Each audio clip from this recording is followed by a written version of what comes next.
Hi, my name is Aspen and you're watching Aspen Meets World. Just a couple days ago, I posted on my Instagram story asking my followers what you guys wanted to see, and the most requested response was your breakup, which, am I surprised? No. And the reason why I'm not surprised is because for over 2 years I was posting these cute lovey-dovey pictures and videos of me and my partner, and then just one day they were gone. All gone. Which, that's true for a lot of relationships that you see online. You have this picture perfect idea, and then all of a sudden after a breakup it's gone without much of an explanation. So I'm not going to come on here and bash my partner because that won't do anything. But get him to message me. We don't want that. I just want to tell you guys the 10 things that I learned from breaking off my engagement. The number one thing that I want to pass on to you is listen to your gut. I spent so much time at the end of my relationship trying to convince myself that everything was okay because I still really loved this person. So the last little bit of my relationship, really doubting myself and trying to think of reasons to stay in the relationship when my gut feeling was that this wasn't really working out anymore. I didn't really trust this person and we were fighting way too often for this to be long term. The big thing that I took away from that is that if I'm not happy now, I probably won't be later. And if I don't see any kind of progression and things aren't getting better after a little while and you're still having all the same arguments, then it's gonna continue to happen, sis.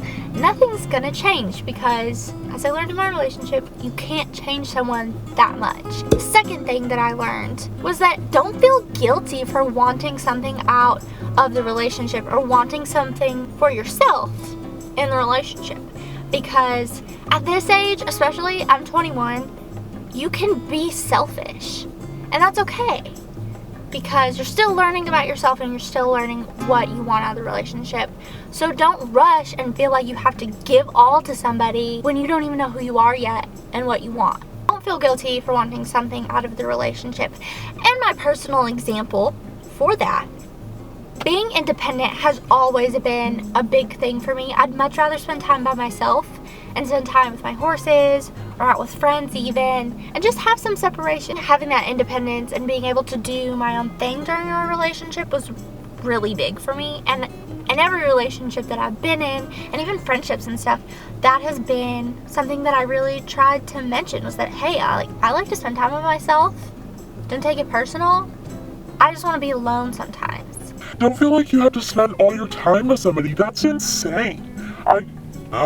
It drives me crazy. You don't have to spend every living, breathing second with them and have to feel bad for it. Okay?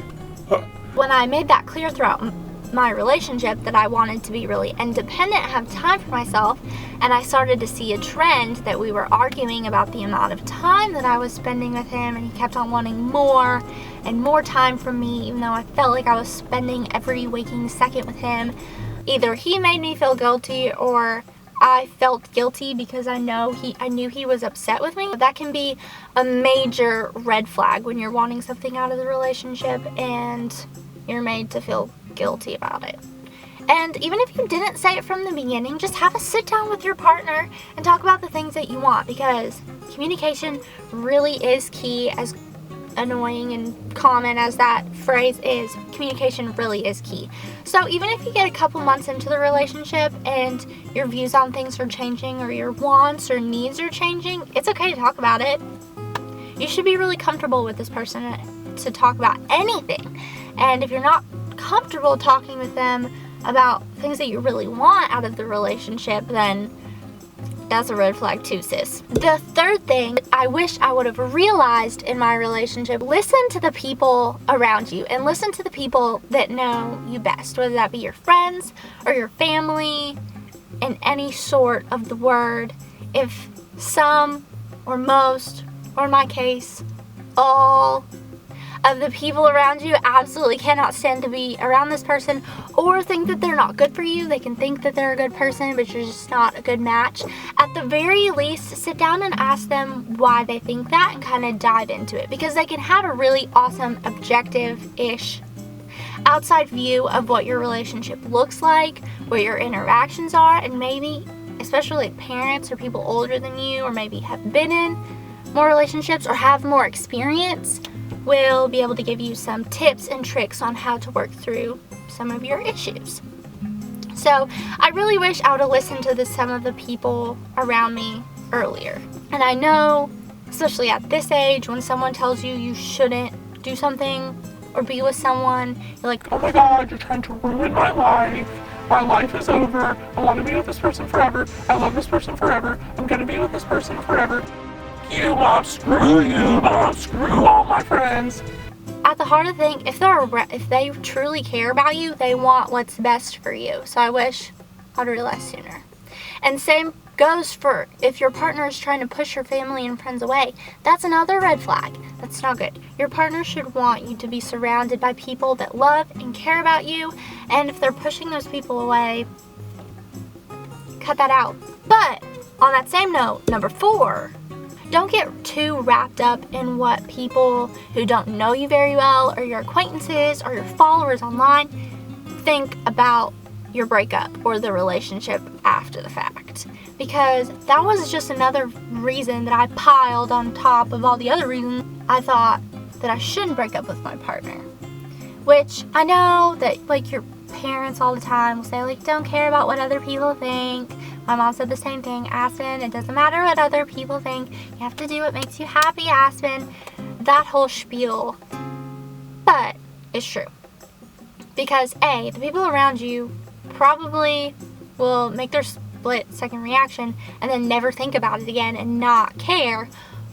Or B, the only people you should really care about as far as opinions go should be the people around you and close to you, and they'll know the whole story and they'll know what actually happened. The 5th thing that I learned was to not romanticize the person after you break up with somebody. And this was a hard lesson for me to learn, because after you break up with somebody, you're sad, you're crying, you're in your room sobbing your eyeballs out, watching movies that will make you sad, watching shows that will make you sad, listening to music that will make you sad. I listen to podcasts that will make me sad.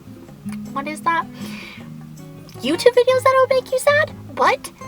I watched so many wedding videos and just bawled my eyes out. Like, it's not healthy. Over the next couple days or even weeks, you might be really sad, and you're gonna think about all the reasons that made you fall in love with this person and all the good things about this person that made you really happy, or even just the good parts of the relationship, like the back scratches and the back rubs and good movie suggestions and a nap buddy. You're gonna take all those things and you're gonna try to forget the reasons that you broke up with this person, especially through that mourning process, or at least that's what happened to me. And I learned that the hard way, because my friend found my partner on Tinder less than 24 hours after we broke up. Number 6, my tip is to make a list of all the things that you left at their apartment or that they might have at their house or in their car or whatever, and have someone else go get it for you, and have that person do all the communication with your ex, because it can be kind of hard, especially that post-breakup, those couple weeks, to regulate your emotions. And the same for them. It might be hard for them to regulate their emotions. So they might say something hurtful, just make the situation worse. So have that designated person that you trust a lot, whether it be a parent, I had my dad go get my stuff, or a really close friend that can go get the stuff for you. Number 7, I learned as time went on that I needed to have something to say for when people asked about him or asked how the wedding planning was going or anything like that. So even if you're not getting married, just having somebody ask about your relationship or your partner can be hard, and it can bring up a lot of bad memories and make you really upset. And I'm the kind of person that when I get uncomfortable or I get anxious, I'll overshare.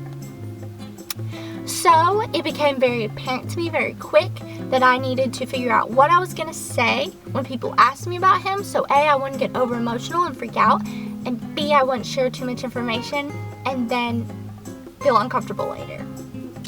So for the breaking off the wedding, I'd say, oh, we decided to go our separate ways recently, or things weren't working out, that causes people to back off and just apologize and move on. And I also thought of some topics to bring up after the fact, whether it be about school or my job or something like that, to help take the awkwardness off of me and the person I was having the conversation with. Because either the person hasn't seen your social media or hasn't talked to you very often and they don't know what's going on, or B, they're nosy and trying to get information out of you. But if you have something ready to go and you're like, no, I clearly don't want to talk about this, it'll end it. Number 8. That's a weird hand thing. Be patient with yourself. I tried to rush through this healing process, and the healing process is really long. And you go through different stages. And so I really had to learn to be patient with myself and just let myself go through that process and be upset and be angry and be hurt and cry and scream and just let it out so that I could get through that process faster. And don't be upset with yourself if you're taking too much time, because breakups can be hard, especially at this age when you're young and you kind of take things personally, which still happens when you get older, but I think even more so at a younger age, in your teens and 20s, it can be really hard. And it's okay to be mad at your ex for things that they did. I felt guilty for being angry at my partner for the bad things that he did to me, because I thought, well, I loved him and maybe he had reasons to do what he did. There's no reason why your partner should ever treat you like that. Don't make excuses for them. Don't think that it's okay for them to cheat or talk to other people or anything of that sort. Whatever it may be, hold high standards for yourself and don't feel bad for being mad about it. Number 9, we're wrapping it up. Talk to somebody, not your ex. Talk to somebody about your relationship, about your breakup, the things you're mad about, the things you're sad about, and just someone that you trust that'll keep that information private so that you really feel like you can just let it all out. That can be another big part of just dealing with your emotions, is to just let it out, get it off your chest, get mad, scream, just let it out. I can't tell you how many times I would sit in this car crying with my best friends, just telling them why I was upset and why I was hurt, and just having those people to kind of lean on in that situation was wonderful. But if you don't have somebody to talk to, I'd really suggest either taking up a journal or doing videos like these, even if it's just for yourself, just to get it off your chest, because sometimes it can just really get bunched up inside and it can make it a lot worse. And the 10th tip, the most important of them all, is that men ain't,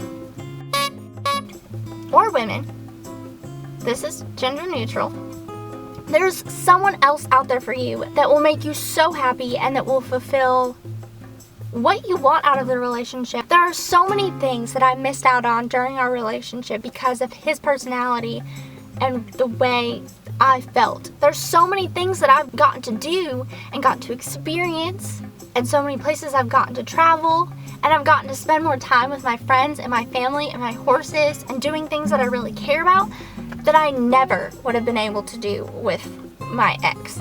So, while it can be devastating and it can be heartbreaking, take this time that you have now and doing things that you love to do, whether it be spending time with your friends and family or going on trips, even if it's by yourself. Go do it. It's so much fun and it takes your mind off of the situation and what's going on. So I traveled to St. Louis, to Atlanta, to DC. I spent time with my friends and my family. I got to ride and train my horses a lot more. Even down to just keeping my space cleaner in my room, my barn, things like that. I just got to spend so much more time doing the things that I really loved and cared about. And it just made me feel more fulfilled and being independent, which is what I wanted in the first place. So I hope these 10 things really resonate with you, whether you just broke up with somebody and really need some emotional help right now, or you're thinking about breaking up with somebody and you have some hesitation, some fears, some concerns. And for all of those acquaintances and friends I talked about before, now you got a little insight. You got to be a little nosy into my relationship without that awkward conversation of, hey, how's the wedding planning going?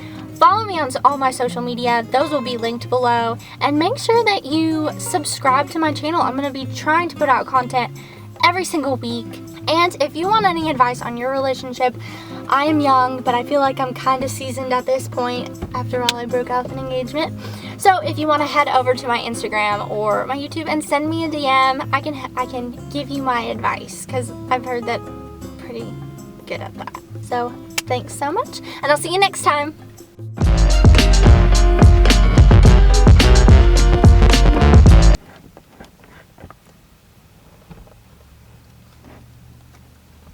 So the next couple days, oh, that's so crooked.